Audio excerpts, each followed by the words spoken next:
Magandang umaga ng Lunes sa inyong lahat. Narito na ang lagay ng panahon ngayong March 25, 2024. Sa ating latest satellite images, makikita natin halos walang masyadong kaulapan dito sa ating bansa, habang easterlies o yung hangin nagmumula sa karagatang Pasipiko ang nakakaapekto lalong-lalo na dito sa may silangang bahagi ng ating kapuluan. Inaasahan natin ang mas malaking tsansa ng mga pag-ulan, partikular na sa bahagi ng silangang Kabisayaan at silangang bahagi ng Mindanao, dulot nga nitong easterlies na ating nararanasan. Samantala, sa iba pang bahagi ng ating bansa, generally fair weather ang mararanasan sa araw na ito, pero posible pa rin yung mga isolated o pulupulong pag-ulan, pagkidlat, pagkulog, dulot ng mga localized thunderstorms.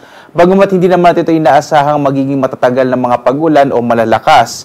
Samantala, base sa ating pinakamahuling mga datos, wala pa rin tayong minomonitor na anumang low pressure area. Posible para sa Holy Week na ito ay maliit yung chance magkaroon tayo ng bagyo. At narito ang ating inaasahang panahon dito sa may Luzon. Makikita natin na malaking bahagi ng Luzon ay makararanas ng mga isolated o pulupulong pag-ulan, pagkidlat, pagkulog, generally fair weather sa malaking bahagi ng Luzon, at asahan din ang medyo mainit na tanghali. Agwat nga ng temperatura natin sa Lawag na sa 24 to 32 degrees Celsius, sa Tuguegarao hanggang 33 degrees Celsius, sa bahagi naman ng Baguio 16 to 24 degrees Celsius, habang sa Kamaynilaan 24 to 34 degrees Celsius hanggang 31 degrees Celsius naman sa Tagaytay, habang sa Legazpi ay 24 to 31 degrees Celsius.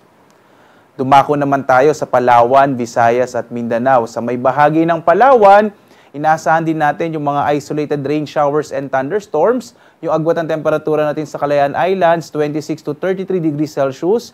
Sa Puerto Princesa, 26 to 33 degrees Celsius. Samantala, inaasahan natin ang malaking tsansa ng mga pag-ulan sa may bahagi ng Eastern Visayas, dito sa may area ng Samar, Leyte, kasama din yung Biliran, dulot rin yan ng easterlies o yung hangin mula sa karagatang Pasipiko. Samantala, ang nilalabing bahagi ng Kabisayaan, yung Western and Central Visayas, makararanas pa rin ng mainit na panahon habang may chance na ng mga isolated rain showers and thunderstorms. Yung agwat ng temperatura sa Tacloban nasa 24 to 31 degrees Celsius, sa bahagi ng Cebu ay 25 to 32 degrees Celsius, habang sa Iloilo 25 to 32 degrees Celsius. Inaasahan din natin na ang bahagi ng Caraga ay makararanas ng mga malaking tsansa ng mga pag-ulan, dulot din ng easterlies, habang ang nilalabing bahagi ng Mindanao ay makakaroon ng isolated rain showers and thunderstorms. Yung agwat ng temperatura natin, Zamboanga City ay 25 to 34 degrees Celsius, sa Cagayan de Oro 24 to 31 degrees Celsius, habang sa Davao 25 to 34 degrees Celsius. Sa kasalukuyan naman, wala tayong nakataas na gale warning, kaya lalong-lalo na sa magsisipagbiyahe nating mga kababayan, ligtas namang pumalaot yung mga sasakyang pandagat. Itong bahagi ng silangang bahagi ng ating bansa, tsaka yung northern part ng ating kapuluan, posible yung katamtaman hanggang sa kuminsan malalakas na pag-alon. Kaya mag-ingat pa rin, lalong-lalo na yung mga maliliit na mga bangka. At narito naman yung inaasahang panahon sa mga susunod na araw, lalong-lalo na para sa mga magsisipagbiyahe at uuwi sa kanilang mga lalawigan, kanilang mga probinsya. Sa bahagi ng Kamaynilaan, Baguio at Legazpi, inaasahan naman natin ang mga isolated rain showers and thunderstorms. Mas malaki yung tsansa ng mga pag-ulan sa Legazpi bukas, araw ng Martes hanggang Miyerkules, dulot ng easterlies. Yung agwat ng temperatura natin sa Metro Manila ay nasa 24 to 34 degrees Celsius. Sa Baguio, nasa 15 to 24 degrees Celsius, habang sa Legazpi naman, 24 to 32 degrees Celsius. Inaasahan pa rin natin bukas ang malaking tsansa ng mga pag-ulan sa Tacloban, dulot ng easterlies, habang itong bahagi ng Cebu at Iloilo, inaasahan natin medyo mainit na panahon pa rin habang may posibilidad ng mga isolated rain showers and thunderstorms. Agwat ng temperatura sa Metro Cebu, 25 to 32 degrees Celsius. Sa Iloilo naman, 25 to 32 degrees Celsius. Habang sa Tacloban, nasa 25 to 32 degrees Celsius.